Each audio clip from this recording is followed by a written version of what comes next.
Un muy buen ejemplo de Juan Carlos de Pablo me sirve para introducir al programa de hoy. Resulta, y como buen marplatense que soy, conozco bastante bien, en el kilómetro 232 de la ruta Buenos Aires-Mar del Plata hay un paraje que se llama Alberberas.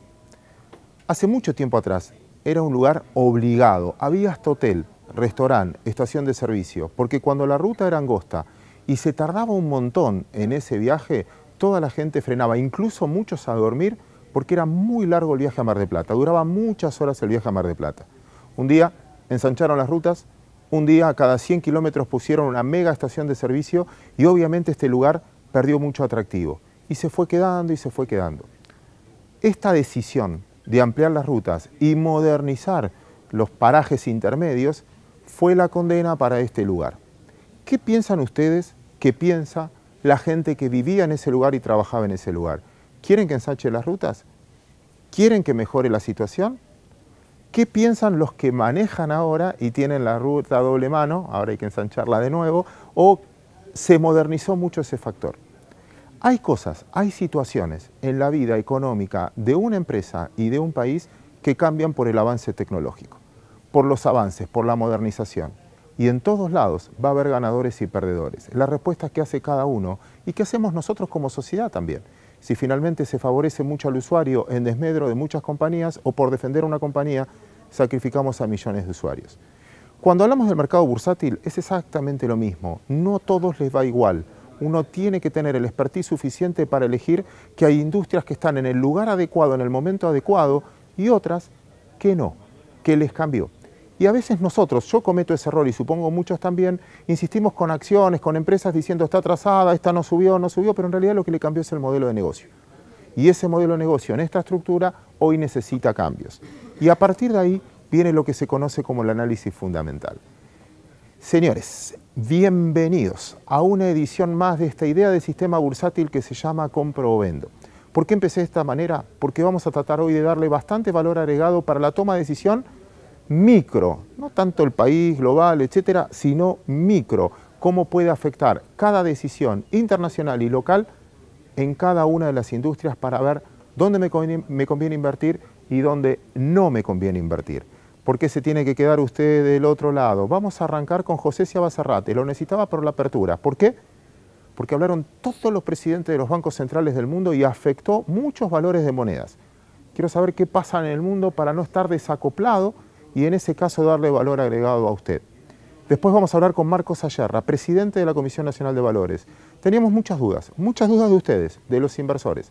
Hablando de Andes, hablando de Petrolera del Cono Sur, hablando de un montón de situaciones en el cual muchos se vieron perjudicados, o al menos con menos información que el promedio. ¿Cómo hacemos para mejorar eso? Después vamos a bajar acá al recinto de operaciones de nuevo. Vamos a hablar con una corresponsal de Bloomberg, Carolina Millán, nos va a dar una mirada de qué está pasando en el mundo con respecto a la Argentina. Si somos nosotros los que a veces hablamos demasiado de nosotros y pensamos que somos el ombligo del mundo, o si afuera tienen otra visión distinta a la que nosotros tenemos de nosotros mismos.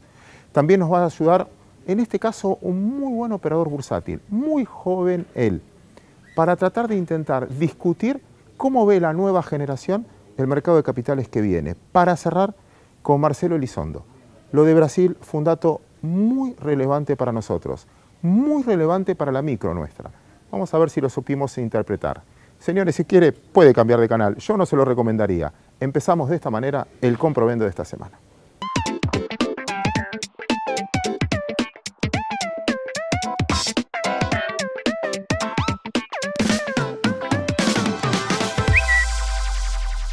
José. ¿Cómo estás, Claudio? Gracias por compartir esta apertura, pero te necesitaba. Otra vez lo mismo, habló Yellen, y cuando habla un presidente del Banco Central, no sé por qué me pone nervioso. ¿Me pongo nervioso? Sí, bastante nervioso porque el último mes ha sido dominado por distintos presidentes de bancos centrales, a lo mejor algunos que nunca habías escuchado antes, desde, te diría, la reunión del 14 de junio, cuando Yellen subió la tasa por cuarta vez, hasta ahora hemos tenido todas las semanas alguna noticia importante impactando en los mercados y cuando uno mira la fuente es algún presidente o por lo menos funcionario de Banco Central. Lo escuchamos a Mario Draghi dando vuelta al mercado de bonos de una manera extraordinaria. Escuchamos al presidente del Banco de Canadá prometiendo una suba de tasas y cumpliendo la suba de tasas, lo cual es notable. A Mark Carney, otro canadiense que conduce el Banco de Inglaterra, diciendo que lo mismo puede suceder en Inglaterra, es posible. En Inglaterra, en el Banco Central, ahora hay una economista tucumana como miembro del Comité de Política Monetaria, lo cual habla muy bien de Tucumán, que tiene una escuela de economía fabulosa. Ahí es posible que suba la tasa, pero hay resistencias. La última votación terminó 5-3. Hemos tenido reuniones en Australia, en Suecia. En Australia hay un ex miembro del Banco Central que dice que entre 2018 y 2019 va a haber 8 subas de tasa de interés. Tuvieron la reunión, no hicieron nada. Y ahí hay un dato importante. Entre las razones para no hacer nada, y yo creo que es una de las razones para no cortarse solo, y por ende, por eso los bancos centrales están operando de alguna manera como manada. Nadie quiere chuparse como subproducto una apreciación de su moneda, cosa que Canadá aceptó. Te corto acá. No quiero cometer el error de tratar de buscar en el pasado la interpretación de lo que puede pasar en el futuro. O sea que voy al grano a esta pregunta. Cuando ves los motivos por el cual empiezan a subir las tasas, ¿me tengo que quedar tranquilo porque me habla de una economía que empieza a crecer, no le tienen tanto miedo hasta a esta mega emisión, por lo tanto arrancó el mundo? ¿O me tengo que preocupar porque sube el costo del dinero finalmente en países todos que están terriblemente endeudados? Por lo segundo menos, porque la tasa no va a subir tanto. Por lo primero es uno de los argumentos, digamos. Hay 8 bancos centrales que están, si uno los anota prolijamente, sintonizando de repente en la misma longitud de onda, lo cual es una novedad. No pensamos que íbamos a tener una convergencia de políticas monetarias a esta altura. Pensamos que eso iba a venir más adelante. Eso es bueno. ¿Cuál es el mensaje? Una parte es la economía está mejor. ¿Qué economía? La local, y todos piensan que la economía global está mejor. ¿Cuánto mejor? Bastante. Hay un bache, porque si uno mira los números corrientes, uno no ve esa fortaleza, sí, pero es temporario. Si la inflación nos dice algo, la inflación está retrocediendo en casi todos estos países los 3 o 4 últimos meses. Eso es una información preocupante. Ya no tememos la deflación, no teníamos una desinflación a principio de año, pero ahora que el petróleo baja y bajan los commodities de vuelta, la inflación, que no llegó a la meta, no llegó al 2% que casi todos los países tienen como meta, ahora de vuelta está cayendo. Eso nos dice, ojo, y ojo con la amenaza de suba de tasas, porque Yellen subió 4 veces las tasas y la meta de inflación no se cumple, y eso que tome nota Federico Sturzenegger, no se cumple en Estados Unidos desde el 2012, que la inflación no es 2%. La Fed sube las tasas igual, ¿basado en qué? La famosa curva de Phillips, que uno pensaba cuando terminaba la facultad que entre Phelps y Friedman ya la habían desterrado, pero en la práctica los bancos centrales siguen mirando eso. ¿Qué ven? Ven un desempleo muy bajo, ven un mercado laboral en muchas mejores condiciones que antes y temen que aparezcan las presiones deflacionarias y por eso la Fed sube anticipándose. Ahora hay una rebeldía al corazón de la Reserva Federal que le dice a Yellen, hasta acá llegamos, no hay por qué seguir subiendo si no tenemos evidencia concreta de una economía más firme y una inflación más firme. Pregunta traicionera ahora, sí. Muy traicionera. Bueno, te voy a dar una respuesta franca. Está muy bien, pero te estoy dando tiempo para que te escapes. Interpretame en una orden de compra o una orden de venta todo lo que leíste esta semana. ¿Te sentís más tranquilo teniendo activos o te sentís más tranquilo teniendo moneda? Te sentís intranquilo teniendo activos, pero tenés que estar intranquilo y teniendo los activos. Yo creo que esa es la síntesis. Con cautela tenerlos. Tenés que tenerlos y al tenerlos vas a estar incómodo, porque estás expuesto a problemas en múltiples frentes. Sin citar los monetarios, sin citar los económicos, sin citar la caída de inflación, sin citar los flash crashes. Hemos tenido caídas así, crisis instantáneas, violentísimas, que no tienen después una buena explicación. En el espacio de las criptomonedas, ni que se diga. Lo hemos tenido en el oro, lo hemos tenido en la plata. Tenemos una montaña de contratos de venta, de volatilidad en el mercado accionario a niveles de volatilidad bajísimos, que nos podrían dar un enorme dolor de cabeza. Con todo eso, cuando uno lo piensa fríamente, más allá del discurso de la Reserva Federal o de los bancos centrales, quizás tomando la parte positiva del discurso de que la economía la ven mejor, probablemente tengas que estar igual adentro.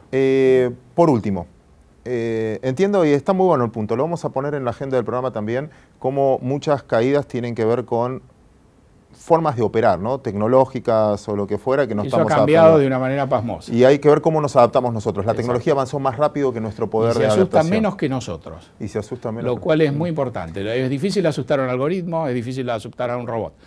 Pero es fácil que dado el traspaso de cierto umbral, el algoritmo o el robot dejen de operar. La liquidez que está hoy, a los 5 minutos desaparece y ahí podemos tener un flash crash y corregirse rápido, o podemos quizá tener algo más duradero y más complicado. Tomo la punta, me parece muy interesante tocarlo, pero voy a la última y tiene que ver con que la mejor noticia financiera que tuvimos esta semana en términos de reacción de precios fue política. Fue cuando le dieron la sentencia a Lula, vos viste una apreciación del real enorme, viste una caída de la tasa de interés en Brasil, viste un rebote en las acciones brasileras, despegado a eso sigue la Argentina. Sí. Ya sabés por dónde voy entonces. Política argentina, ¿cuánto metés a la hora de tomar una decisión? Bueno, la política argentina está metida en los precios y está metida con un perfil especial. Digamos, los precios de estos activos conllevan una probabilidad alta, extraída no se sabe bien de dónde, de que al gobierno le va a ir bien, o por lo menos a las políticas que impulsa el gobierno le van a ir bien. Y eso va a haber que comprobarlo en el terreno. ¿Vos decís que el mercado descuenta que le va bien? Los precios de los activos son compatibles. ¿No se ensució un poquito el último tiempo? Bueno, el valor del dólar. Es correcto. Miralos, comparalos, tomá una perspectiva y decime cuántos se ensuciaron. Muchas gracias por esta apertura. Gracias. Quédate acá. Nosotros vamos a ir a hablar con el presidente de la Comisión Nacional de Valores, Marcos Ayerra. Hay muchos temas por tocar que a ustedes les preocupan y nos escriben habitualmente, desde Andes, Petrolera del Cono Sur, su cambio tecnológico también. ¿En qué está el mercado de capitales argentino? Estamos construyendo un nuevo mercado federal. Bolsas y Mercados Argentinos. Surge de una alianza federal de gran trayectoria para expandir el mercado argentino. Llega para brindar el mejor servicio y la más alta calidad en inversiones bursátiles. Bolsas y Mercados Argentinos. El mercado que la Argentina necesita. Marcos Ayerra, qué placer tenerte. Igualmente, Sucho. No va a ser fácil las primeras preguntas porque hay mucha queja sobre el sistema de mercado de capitales de muchos inversores minoritarios. Empiezo por la primera. Un tenedor de acciones de Andes, ¿qué tiene que esperar? Bueno, ese es un tema delicado porque siempre que tenés una acción interrumpida, hay gente que sufre. Estamos trabajando activamente con AIM y con la empresa. Esto es el mercado de Londres. El mercado de Londres, que es el emisor primario, o sea, es un emisor primario en Londres y lo hemos replicado aquí. Cuando suspenden allá, es usual que suspenda espejo acá, porque si no habría una asimetría, ¿no es cierto?, de manejo de la acción. Estamos trabajando activamente para tratar de resolverla, ¿no? de poner nuestro grano de arena. Así que sabemos que hay gente que está en el tema de acciones, de opciones. Hay vencimientos de opciones hay vencimientos de opciones, bueno, hay gente que tiene la acción que quiere operarla. Así que como hemos hecho en el pasado, estamos trabajando para resolverlo, pero esto requiere también la participación de AIM, ¿no? No se puede resolver unilateralmente en Buenos Aires, tiene que ser en los dos mercados, ¿no? ¿Y Londres se ocupa? ¿Dan respuesta? Sí, son gente seria. ¿O es una acción que...? No, son gente seria. Gente del mercado de Londres, sí. No sé cómo, y aparte entiendo claramente que sos el regulador y menos en este programa queremos jugar con eso, pero ¿se le puede dar algo tranquilizador al tenedor de acciones o opciones de Andes o va a depender de...? Mira, que somos conscientes de que genera un perjuicio, que esté interrumpido una acción y que nos estamos ocupando, como hicimos en otros casos. El segundo tema que también trajo mucho ruido es Petrolera del Cono Sur. Es un buen caso para comentar sobre un problema estructural que tenemos en el mercado. Es una acción, yo diría, especulativa, básicamente porque tiene poca liquidez, ¿no? Si uno mantiene constantes los factores, la liquidez es inversamente proporcional a la volatilidad. Y para darte un ejemplo, en el caso de Cono Sur, cuando vos cuantificás el free float, la cantidad de acciones disponibles para el trading, multiplicada por el precio, te da 30 millones de pesos. O sea que el free float de esta compañía es de 2 millones de dólares o menos. Entonces es una acción que es volátil porque la movés con muy poco, ¿no? Estuvimos analizando. Hay una particularidad que la CNB como regulador supervisa a los regulados y cuida a los inversores. Pero por otro lado acá tengo que cuidar a los inversores de otros inversores, ¿no? Y por la particularidad de esta acción, que es muy bajo el volumen, para otra unidad el ticket por medio son 12.000 pesos. Entonces son todos minoristas, son todas personas. Lo venimos siguiendo, se interrumpió, ¿no? hace un tiempo, levantamos la interrupción porque nos parece que es malo que la gente no pueda operar en la acción. Claro. Hay gente que la tiene. Peor remedio para el inversor. Peor remedio, nos enfrentamos a la volatilidad. Nos animamos a levantarla porque Vima implementó el nuevo Millennium para acciones que tiene los circuit breakers son mejores, que tiene sistema de subasta cada vez que hay un, se llama plaza, y bueno, está funcionando, pero es muy volátil y va a hacerlo, es una acción especulativa. Pero está muy bien dar una vuelta sobre algo que decías que me parece muy relevante, como también educando al inversor, que tener en cuenta cuánto opera por día con respecto al floating. Muchas veces hay operaciones que tienen muy pocas acciones en circulación, pero la rotación es tan alta que te das cuenta que finalmente hay una especulación mucho más fuerte del fundamento que puede haber atrás. Sí, y en este caso no había fundamentos, no había noticias relevantes de la empresa, pero es un buen caso para analizar. Se operaban 200.000 pesos por día, era muy poco, y un día de pico volatilidad, hace 3 semanas, se operaron 16 millones, es decir, la mitad de lo disponible para free flow se operó en un día. Claro, como que cambió de manos casi claro, todo lo que entonces, estaba libre. evidentemente acá hay inversores, personas físicas, que conocen la acción, conocen los patrones, que están en los foros, ¿no? Y bueno, que de repente se genera una situación de volatilidad y bueno, fue cuando la interrumpimos. ¿Qué estamos haciendo? Bueno, primero somos conscientes de que es un problema estructural. Quizá estamos pensando que se puede armar un panel especulativo de acciones con bajo volumen de free float, y venimos siguiendo a los inversores. Nosotros sabemos quién está operando, la CNB tiene acceso a esos datos, entonces estos inversores particulares que operan estas acciones los venimos siguiendo desde el principio de año y desde antes, del año pasado los venimos siguiendo, también seguimos los foros.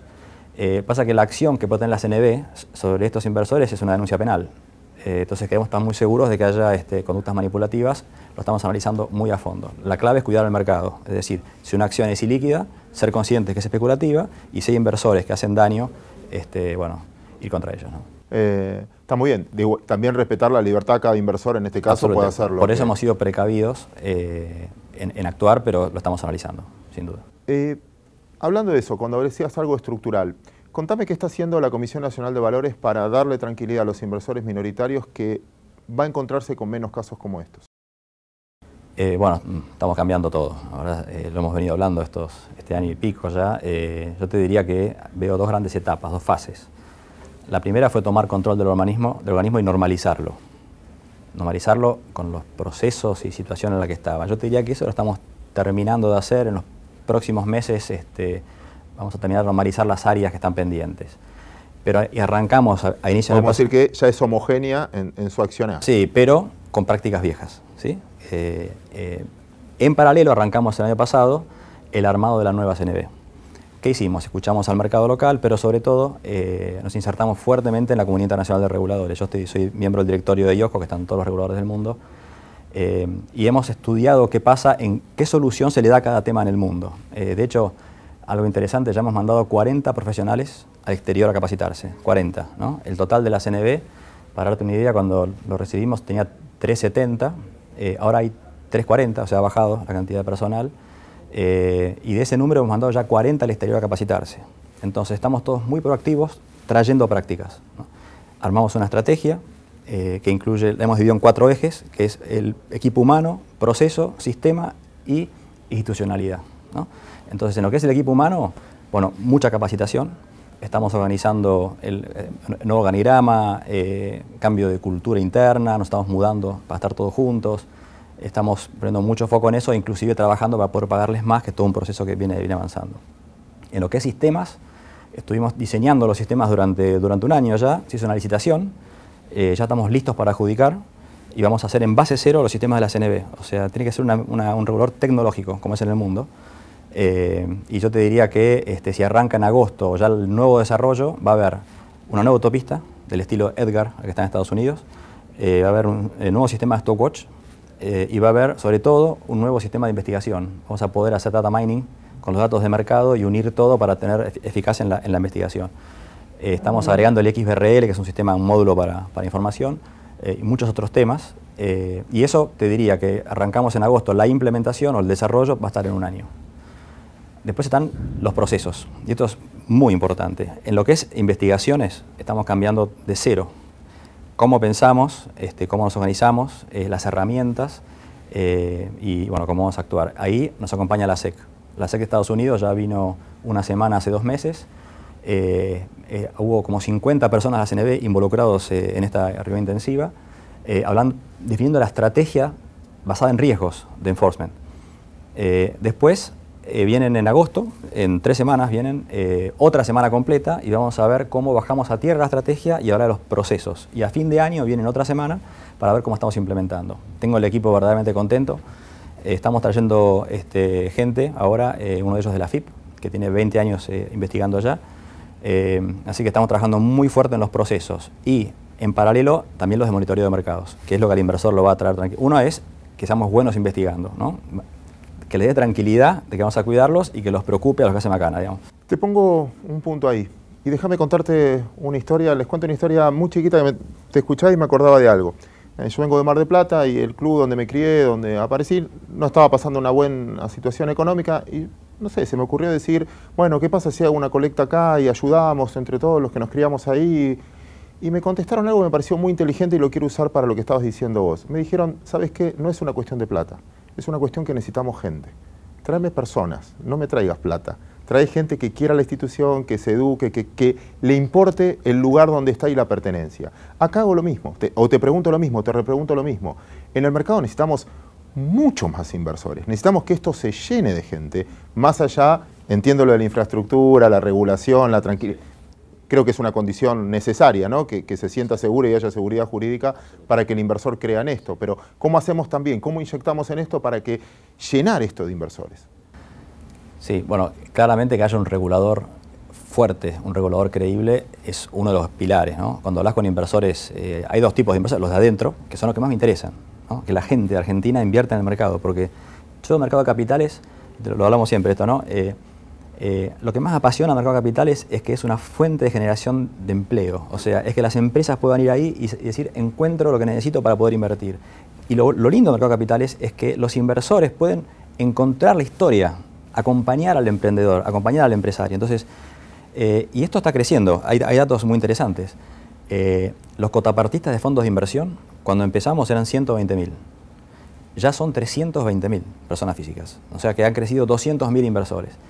Los que tienen cuenta en caja de valores crecieron 40.000. Habíamos perdido como 300.000, ya recuperamos 15% de eso. Eran 270 y están arriba de 320. Ahora, por supuesto que hay todo un proceso de creer en el mercado, y hasta el entorno macro, hasta la confianza en el gobierno, que haya un banco central que cuide la moneda, como está haciendo, bajando la inflación. La inflación es clave, con inflación no hay mercado. Entonces, que haya menos inflación y tiene que haber un regulador sólido. Entonces, es jugar nuestro rol para que eso ocurra. Un a favor de ustedes, trabajando ahora no solo del lado de la demanda, sino del lado de la oferta, facilitar esto de las pymes, ¿no? La ON Pyme me parece que es un avance que no sé si toda la gente está enterada de ese avance. Le tengo una fe a ese producto, a ver, ¿cómo te lo puedo poner claro? Hoy hay algo muy bueno, están creciendo los inversores y están creciendo las emisiones. Las emisiones vienen creciendo fuerte, el mes pasado fueron 24.000 millones de pesos, es bastante, pero no están creciendo los emisores. Entonces, son pocos emisores grandes que emiten cada vez más, son unos 300. Por otro lado están las pymes. Y tenés una, perdón, esto es sí. No crítica porque es lo que hay, también hay un sistema, un Estado que emite una deuda y los provinciales que emiten una deuda que ocupan un espacio muy fuerte y que le sacan fondeo sí. a los privados, ¿no?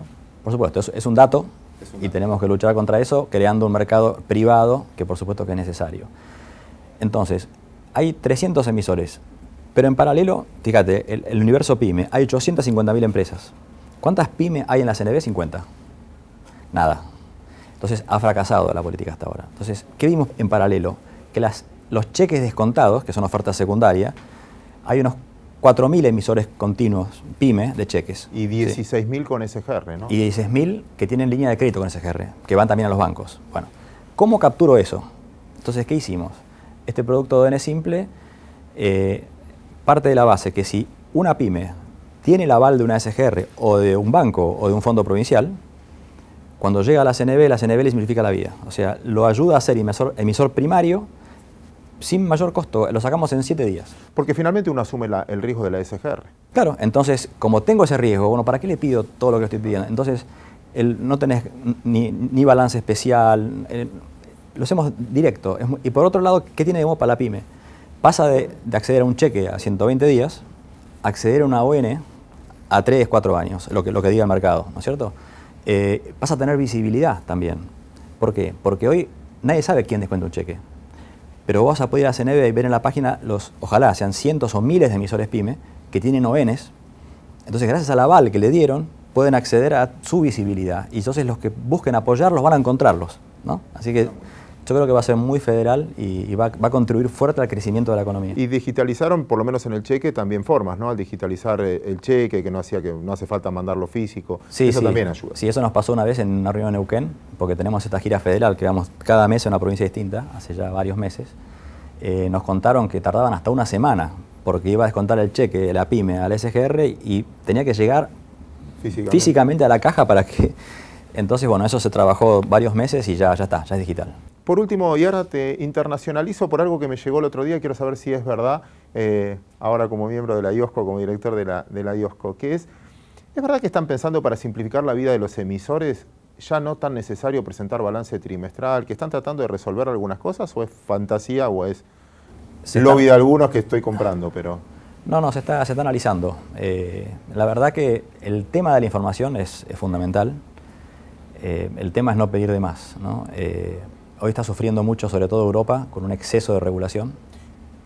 Y de hecho viene esta asimetría donde Trump quiere echar atrás regulaciones y esto genera un riesgo de arbitraje regulatorio. Si vas a Estados Unidos tenés menos costo regulatorio. Bueno, hay toda una discusión en el mundo de los mercados desarrollados. Creo que esto es un tema menor para esa discusión, obviamente, pero sí la pregunta generalmente se hace es ¿para qué pido cada cosa? ¿No? Y estamos en esa línea nosotros también, pero no hay nada decidido. Ahora viene el debate, ¿no? Sí. Regulador, regulado en algún punto, que nosotros también siempre decimos, la información es indispensable, es buenísima, pero el exceso de información engaña también. Entonces de repente pedís un montón de información y hace que la empresa tenga que tener 2 o 3 personas abocadas solo a resolver temas burocráticos, con lo cual es un costo para la empresa, no resuelve nada para el inversor minoritario, porque el exceso de información también molesta, que es cómo encontrar el equilibrio entre que se sienta seguro el inversor y no sea un exceso de costo para el emisor. Sí, nosotros tomamos lo de la ON simple como prueba piloto.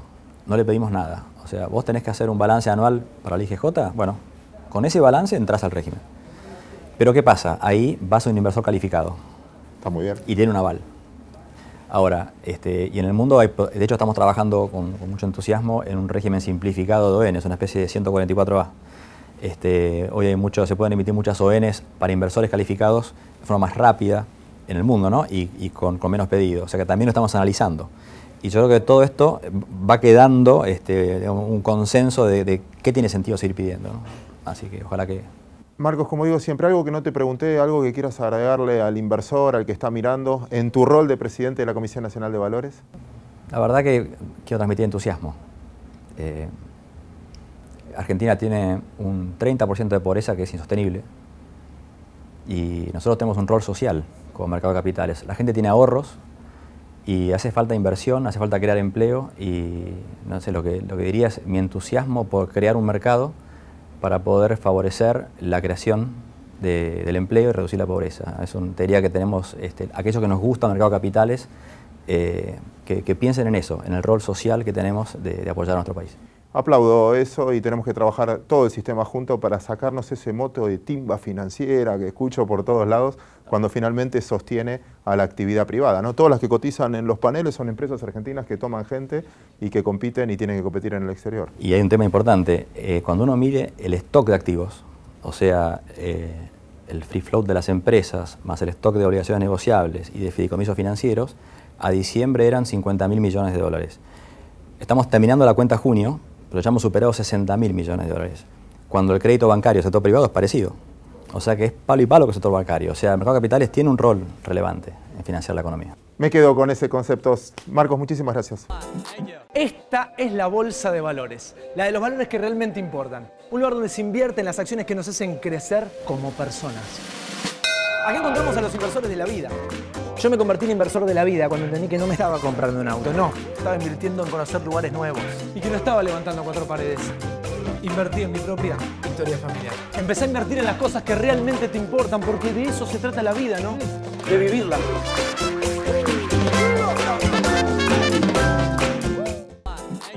Fernando Nole, un placer tenerte aquí. Igualmente. Te vamos a usar para lo siguiente. Vos sos periodista agregado en economía. Sí, por lo tanto, ahora estás acreditado ahí. Vamos a tener una nota con Santiago Roca con un par de traders y quiero, antes de sentarme a conversar, ¿Qué cosas tengo que saber que están pasando en la economía hoy?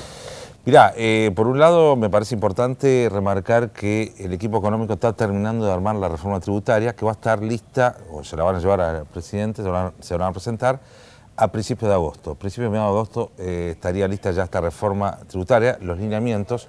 Obviamente que eso va a requerir, es un proyecto de ley, este año no hay manera de tratarlo, pero sí va a tratarse y se va a tratar una de reforma, sancionar. ¿qué dicen ustedes? ¿Va a ser una reforma profunda o maquillaje? No, va a ser una reforma, por lo que nos han dicho en economía, va a ser una reforma, digamos, que va a tener fundamentalmente elementos orientados al sector productivo, es decir, bajarle la presión tributaria al sector productivo, pero ojo, también es ampliar un poco la base imponible, porque si no, ¿cómo haces para cumplir con todos los programas y compromisos que tiene el Estado? Es decir, vos bajás los impuestos, está todo bien, pero ¿cómo haces para cumplir, en definitiva, con esos compromisos, con esos gastos que tenés comprometidos? En definitiva, entonces... Bajándolos sería una respuesta, pero no importa. Bajándolos y ampliando la base imponible, que es un poco el objetivo, ¿no? Segundo punto, también hubo mucha discusión sobre este incentivo al consumo. Sí, sí. Se pasa que se han reunido en el transcurso de esta última semana con distintos analistas, es decir, parte del equipo económico, con, digamos, exfuncionarios, con, digamos, gente del sector privado, más que nada para analizar cuáles podrían ser las medidas para incentivar un poco el consumo. Va a haber un rol más activo de la banca pública. ¿Viste lo que pasó con el Banco Provincia? Bueno, hubo distintas interpretaciones, como hablamos recién, con respecto a esa promoción tan fuerte que salió el Banco Provincia, pero el objetivo es, digamos, tener líneas de financiamiento para el consumo con un rol más activo por parte de la banca pública. Incluso te diría que quizás pronto, muy pronto, en los próximos días, van a continuar este tipo de promociones. Una noticia también para muchos cotizantes si se empieza a incentivar el consumo.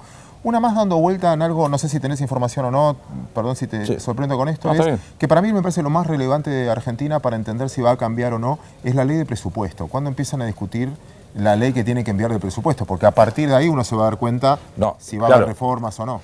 El proyecto de presupuesto se está discutiendo, incluso ya se hizo un esbozo de lineamiento.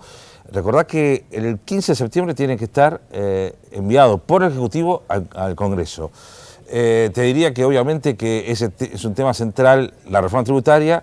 Va a haber en ese proyecto de presupuesto para el año que viene también algunos cambios aparentemente en el tema de la coparticipación, de algunos lineamientos de la coparticipación federal de impuestos, que ese es otro de los grandes temas que va a ir, digamos, en paralelo con el tema de la reforma tributaria, ¿no? Te diría, serían los aspectos centrales que va a contemplar el proyecto de presupuesto para el año que viene. Fer, por último, después en el último bloque voy a hablar con Marcelo Elizondo sobre lo que pasó en Brasil.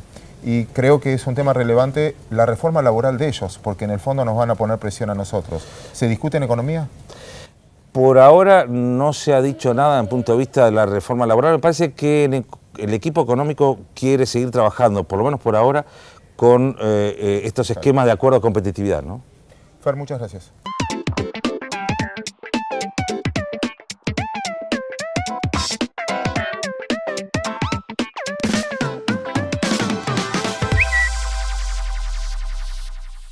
Bien, continuamos con el Comprovendo y este bloque justamente tiene que ver con un segmento internacional porque tenemos la mirada de la corresponsal de Bloomberg. ¿Cómo te va, Carolina Millán?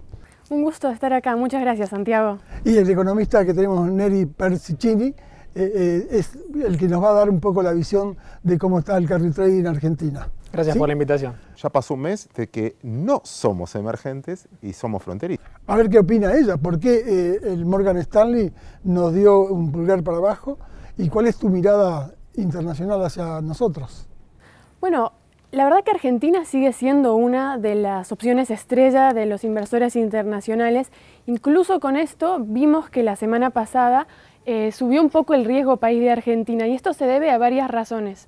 La primera es un poco lo que se hablaba anteriormente en el programa sobre el efecto que están teniendo los distintos bancos centrales del mundo, de Europa, de Canadá, de Inglaterra, y esa visión que hace que el inversor internacional esté más averso al riesgo. Argentina es un país, lo que les llamamos en inglés high beta, lo cual significa que cuando hay movimientos internacionales, a Argentina le afectan mucho más.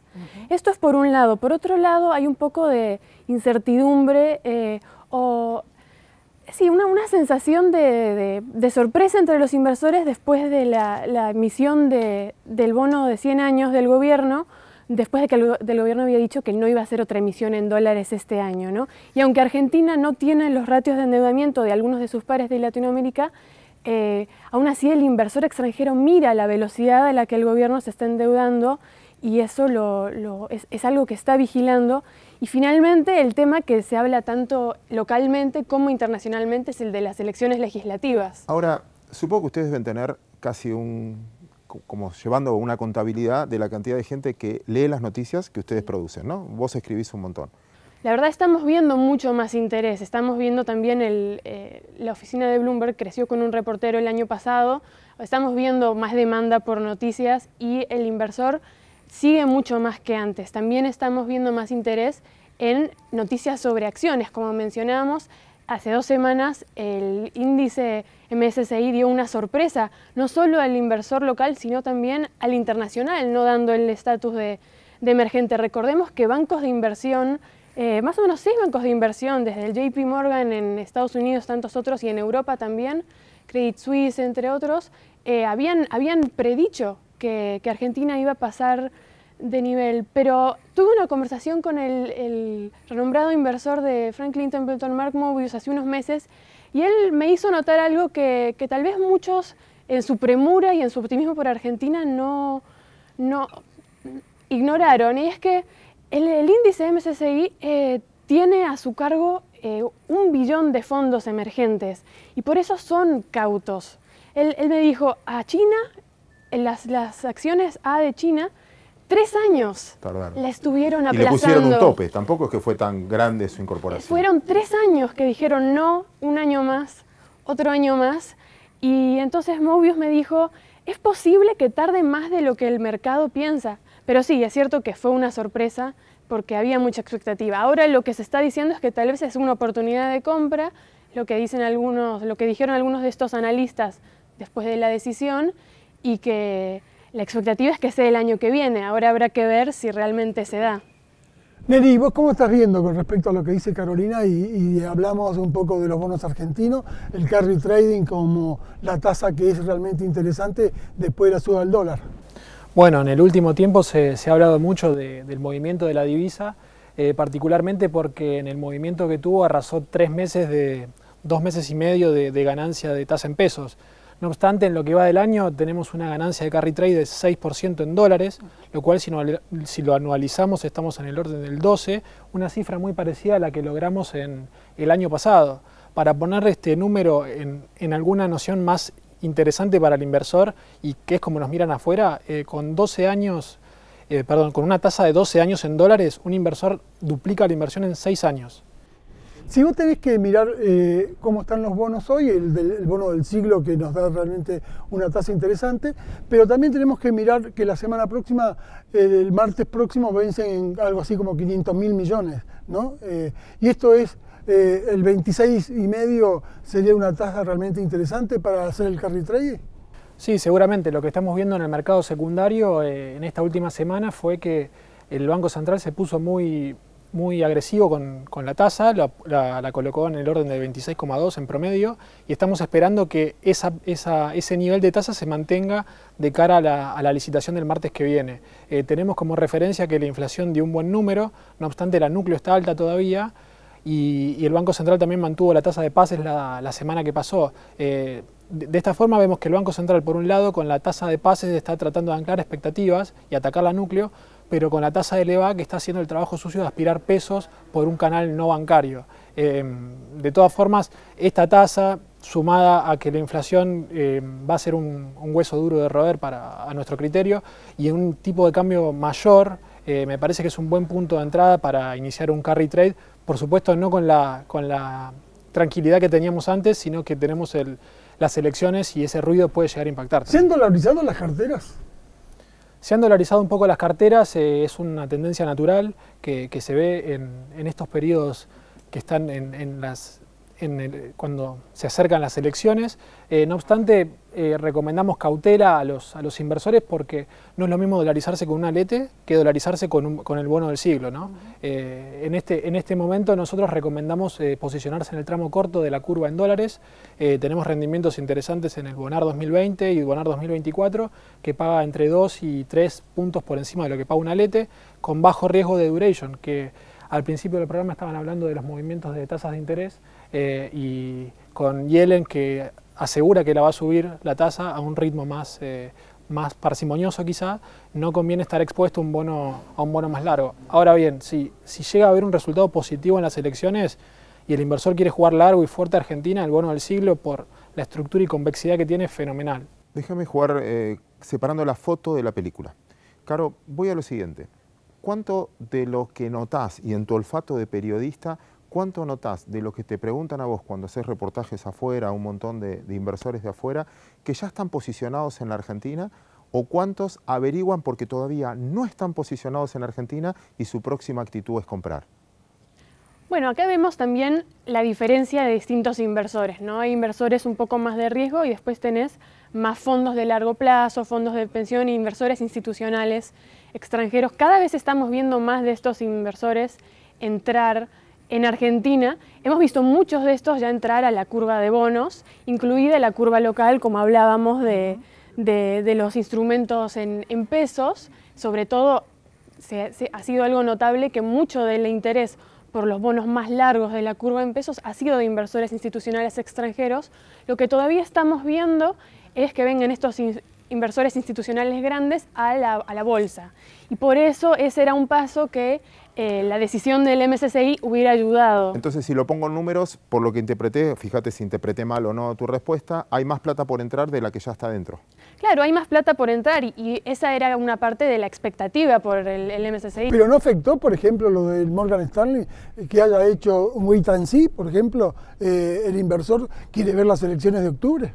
Sí. Ese es un tema muy importante que están vigilando. Es más, en el comunicado, cuando tomaron esta decisión de demorar el upgrade un año, dijeron claramente que lo que querían era comprobar una irreversibilidad de los cambios que hizo el gobierno. ¿A qué cambio se refiere específicamente? Es a los cambios del tipo cambiario. Al inversor internacional, a una empresa internacional, le es muy importante poder girar sus dividendos, igual que a un inversor es importante poder cerrar sus posiciones, y el cepo cambiario que entró en la anterior administración era una traba muy grande y aún los deja un poco asustados. Por eso quieren, este último, había un límite que llegó a ser de 120 días, era el mínimo para mantener un flujo de portafolio en el país. Y esto lo eliminó, fue una de las primeras acciones del ministro Duhovne cuando entró en enero, pero fue en enero y estamos a julio, la decisión se tomó en junio, entonces, claro, hay una expectativa del inversor de ver, bueno, estas políticas que tomó el presidente Macri van a sobrevivir. Pero ahí Santi metió un tema que me parece muy interesante debatir ahora con ambos. Primero visión internacional y después quiero ir a tu visión local. La política, porque finalmente ese es el dato y es si Argentina va a convalidar en las próximas elecciones estos cambios que está haciendo, pero no el gobierno, sino si la sociedad los va a convalidar. ¿Cuál es la expectativa que tenés desde el punto de vista de la información que hay hoy? ¿Qué espera el inversor de afuera? ¿Cuál es el dato que quiere leer para potenciar esa confianza? ¿Que gane por tanto? ¿Que gane? ¿Que sea igual? ¿Cuál es el escenario que festejaría el mercado? El inversor está vigilando todas las encuestas que salen semana a semana. Son notas muy leídas en Bloomberg, los que preguntabas. Lo que va a estar buscando el inversor es ver si la coalición del presidente Macri mantiene un ratio parecido o superior al que tuvo en las elecciones del 2015, ya que se entiende que muchos de los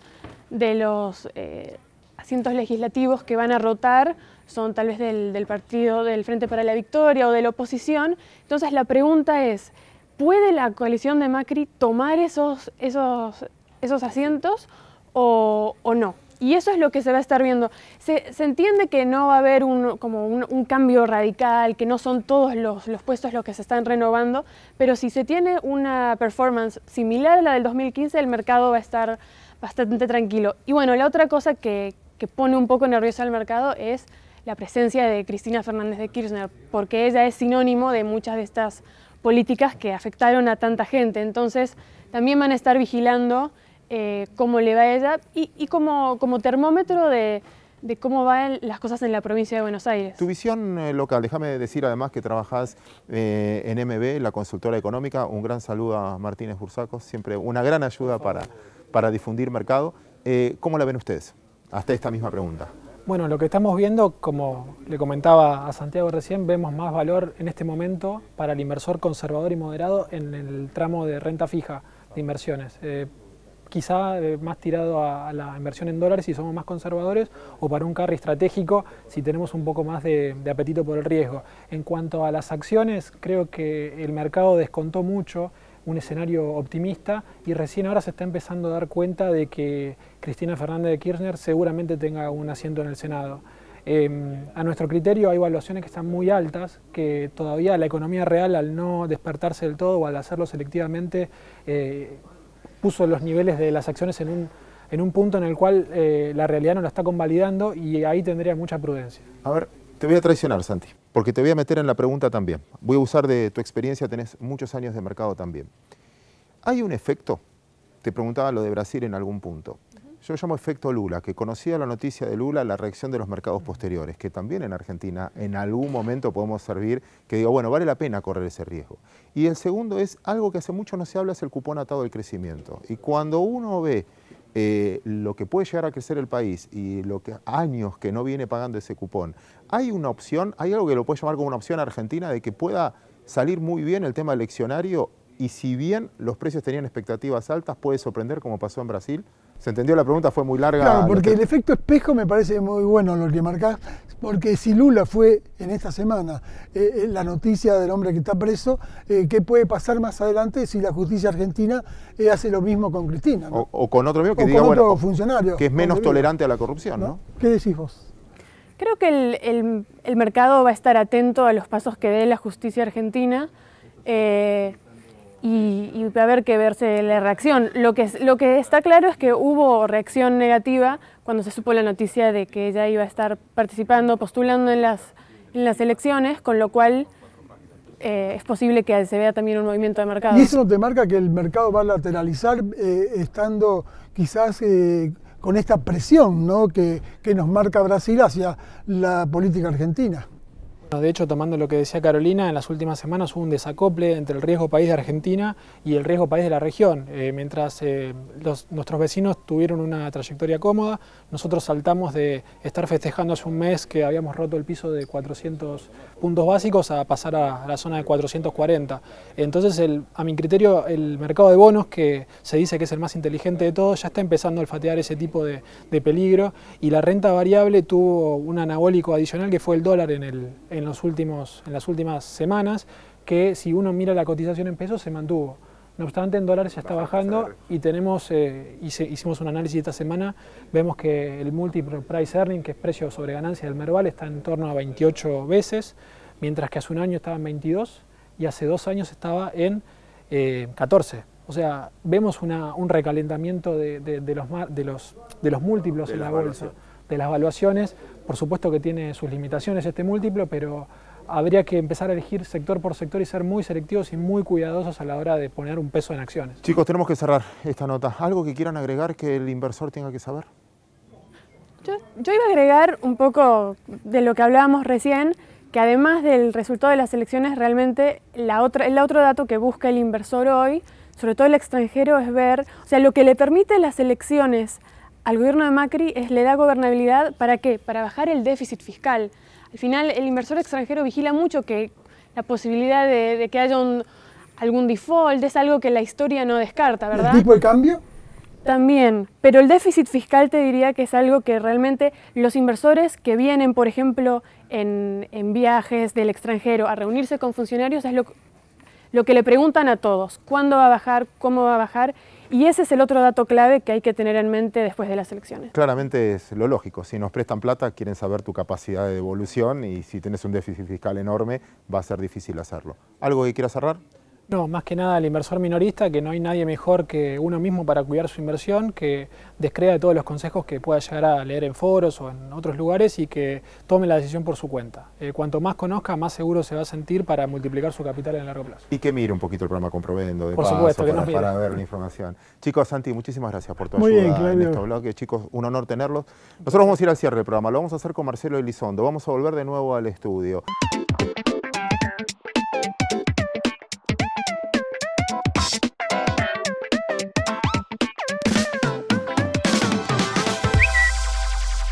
Último bloque de este Comprovendo y el lujo de recibir a Marcelo Elizondo, titular de DNI. Marcelo, qué placer tenerte. Igualmente para mí. ¿Le explicás a los televidentes por qué es tan relevante que Argentina presida el G20? Por varias razones. Primero, porque es un eslabón más en un proceso de recuperación de la reputación que la Argentina viene llevando adelante con visitas a los principales países del mundo, recepción de grandes líderes, inserción a través de procesos virtuosos en los grandes organismos multilaterales. Cuando uno tiene un buen entramado de vínculo internacional, recibe más inversión extranjera, abre mercados para sus exportaciones, consigue socios para financiamiento, para proyectos en la economía real, y todo eso después termina teniendo efectos en la economía local. Te leí ahí, para poner los números, que eso representa el 85%, corregime, del PBI del mundo. El G20 incluye países que sumados representan el 85% del Producto Bruto Mundial, el 80% del comercio mundial y 2/3 de la población mundial. Pero además están los grandes líderes, los grandes impulsores. El corazón de las cadenas globales de valor está en los países del G20. El gran motor de la generación de nuevas tecnologías, invenciones, ingeniería, está en los países del G20. El diseño de las políticas, incluso en materia de apertura y globalización, más allá de algún discurso en Estados Unidos que hoy sea un poco antipático, está en los países del G20, por lo que además de lo cuantitativo, allí está la usina de generación de riqueza en el mundo. El real, menos de 3.20, y el dólar se sostiene por encima de 17. ¿Alcanza, mejora con eso nuestra competitividad o es un detalle? Brasil ha puesto en marcha procesos de reacomodamiento que no son menores. Ya hizo la reforma constitucional para el congelamiento del gasto público, acaba de aprobar la reforma laboral. Más allá de los movimientos recientes, la verdad que la situación cambiaria es un poco más holgada para los exportadores brasileños que la que había hace algunos años. Y están en marcha algunos otros procesos, como una reforma previsional. Ha consolidado el Poder Judicial como una garantía de las instituciones, algo que para la inversión extranjera es un tema muy importante. Seguridad jurídica. Totalmente. Y probablemente está en marcha el más sustancial proceso de renovación política en Brasil. Dentro de un año vamos a estar en campaña electoral presidencial en Brasil, en octubre del año que viene de elecciones. Quien salga presidente en Brasil el año que viene seguramente va a ser una figura nueva. Va a haber una renovación de todo un sistema político y eso me parece que permite augurar que dentro de un año y medio estemos hablando de otro Brasil. Para la Argentina es, por un lado, importante porque es nuestro principal socio. A Brasil va el 20% de nuestras exportaciones. Brasil es el gran origen de las importaciones. Somos socios en el Mercosur. Tenemos las grandes agendas de acceso al mundo a través del Mercosur, como la negociación con la Unión Europea. Pero también Brasil es un exigente para la Argentina, porque las pymes argentinas casi solo exportan a Brasil, porque la industria argentina mayoritariamente exporta a Brasil, por lo que si allí se hacen los deberes y nosotros no los hacemos, y creo que nuestros deberes no son solo cambiarios, hay una competitividad sistémica que hay que trabajar, será más difícil ingresar en ese que es el principal mercado.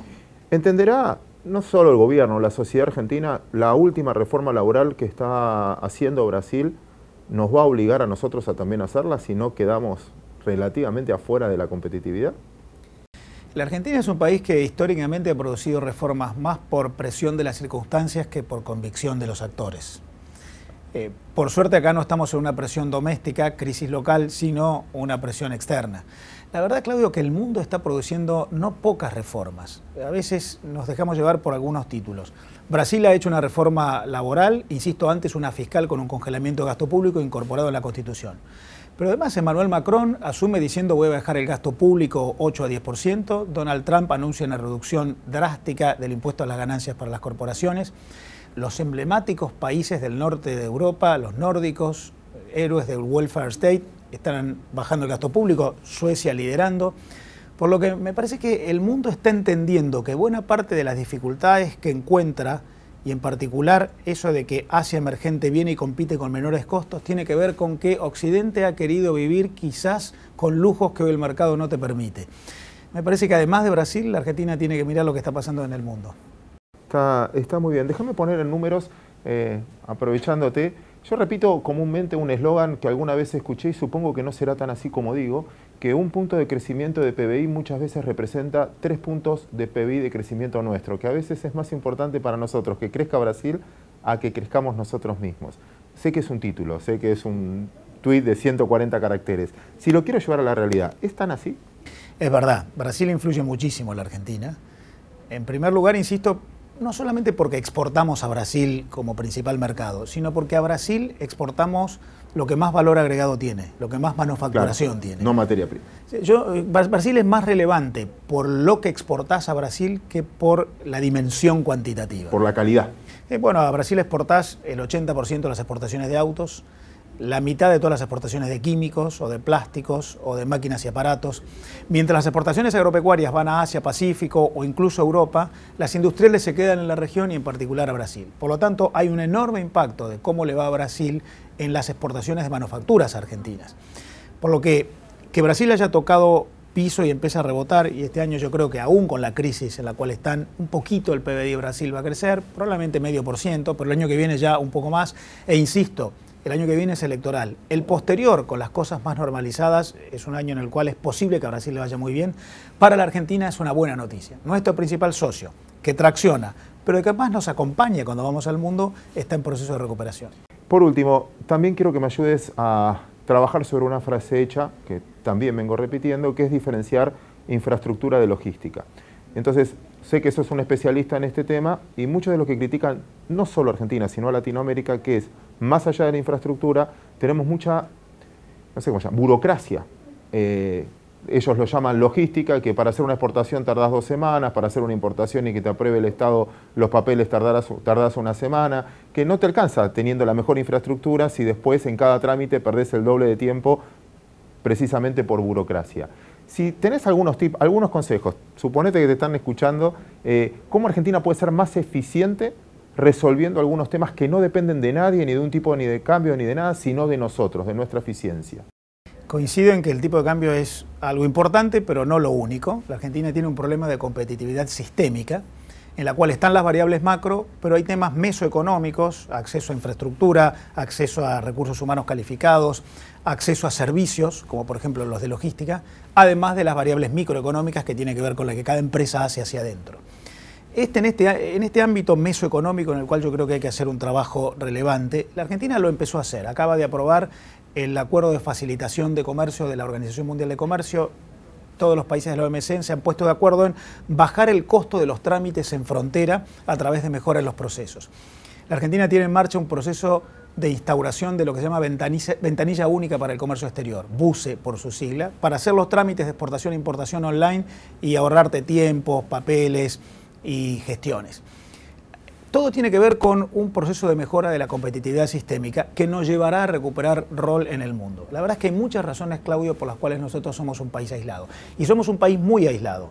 Según el Banco Mundial, somos uno de los 10 países con peor ratio exportaciones contra PBI de todo el mundo. Y somos uno de los 3 países con menor ratio de importaciones contra el PBI de todo el mundo. Eso tiene que ver con una enorme cantidad de factores. Uno de ellos son estos, los mesoeconómicos, lo de infraestructura, burocracia, trámites, procesos. Algo se ha empezado a hacer, todavía queda mucho, incluyendo cambios en las normas, cambios tributarios, cambios en los procesos y las prácticas, en las cuales yo creo que el camino será largo. Con toda la información que manejás, con todo el análisis que manejás, viendo las perspectivas que tiene la Argentina para el 2018, ¿comprás o vendés? Compro. Yo creo que la Argentina ha empezado a descomprimir, solucionando problemas viejos, a construir algunas reformas hacia adelante. Compro pensando en que hay que tener paciencia, no compro pensando en el corto plazo. Ganar mañana. Me parece que con el mediano y el largo hay una enorme cantidad de potencial, hay convicciones sobre la base de que los errores nos hacen aprender. La Argentina tiene un buen futuro. Me motivó tanto la respuesta que, mira, voy a cerrar el programa acá. Así que, Marcelo, muchísimas gracias a ustedes.